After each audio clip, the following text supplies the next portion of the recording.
அடிக்கிற வெயிலுக்கு கோடைக்கு இதமா நம்ம நண்பர் வந்து கம்மங்குழு வந்து பருக போறாரு. அதை நீங்க இந்த வீடியோல வந்து பாருங்க. அதுக்கு சைடிஸ் வந்து நிறைய பாருங்க, நல்ல பயங்கரமான வெயில், பங்குனி வெயில் பல்ல இழிச்சு அடிச்சிட்டு இருக்கு. இங்க இந்த வெயிலுக்கு ஏதாவது கூலிங்கா சாப்பிடணும்னு பார்த்தோம். கம்மங்கூழ் வித்துட்டு இருந்தாங்க, நல்லா இருந்துச்சு. சைடிஸ் எல்லாம் சூப்பரா கொடுத்துருக்காங்க. பாருங்க, இப்போ ஒரு பொடி பிடிச்சிடலாம். இங்க இது கம்மங்கூழ், சின்ன வெங்காயம் நறுக்கி போட்டு, பெரிய வெங்காயமும் நறுக்கி போட்டு, லைட்டாக கம்மங்கூழுக்குள்ளார மோரை ஊற்றி தண்ணியில் மிக்ஸ் பண்ணி வச்சிருக்கு. அடுத்தது இது வருங்க, மோர் மிளகாயில் பச்சை மிளகாவை உப்புல போட்டு வச்சிருப்பாங்க. லைட்டாக எண்ணெயில் வதக்கி உப்புல போட்டு வச்சிருப்பாங்க. நல்லா இருக்கும், டேஸ்ட் சூப்பராக இருக்கும். அடுத்தது மோர் மிளகாய், சரிங்களா? இது எல்லாத்துக்கும் தெரியும், அருமையாக இருக்கும் இந்த காம்பினேஷனுக்கு. அடுத்தது உப்பு மிளகுத்தூள் போட்டு வச்ச மாங்காய், நல்ல புளிப்போட காரமாக சூப்பராக இருக்குங்க.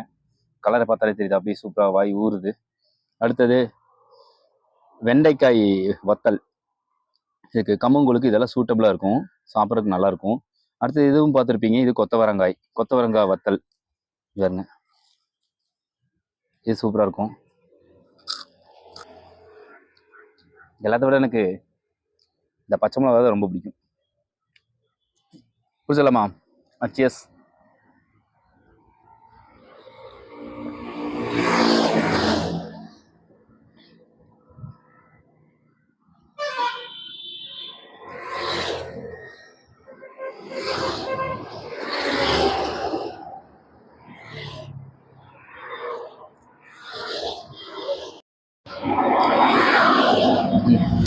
அடுத்தது மாங்காய் சாப்பிட்றேன். நல்லா உப்புல போட்டு காரமாக அது என்ன மிளகாத்தூள் போட்டு வச்சுருக்காங்க, சூப்பராக இருக்குது.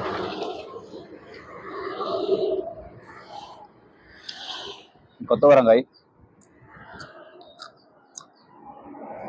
சரி முடிச்சிடலாம், அவ்வளோதான், கொஞ்சம் தான் இருக்குது, முடிஞ்சிச்சு. சூப்பராக இருக்குங்க, டேஸ்ட்டாக இருக்குது. முடிஞ்ச அளவுக்கு கம்மங்கூழ் வாங்கி குடிங்க, வெயில் காலத்துக்கு. கொஞ்சம் நீர் சத்து கூட இருக்கும், கொஞ்சம் ஹெல்த்தியாகவும் இருக்கும்.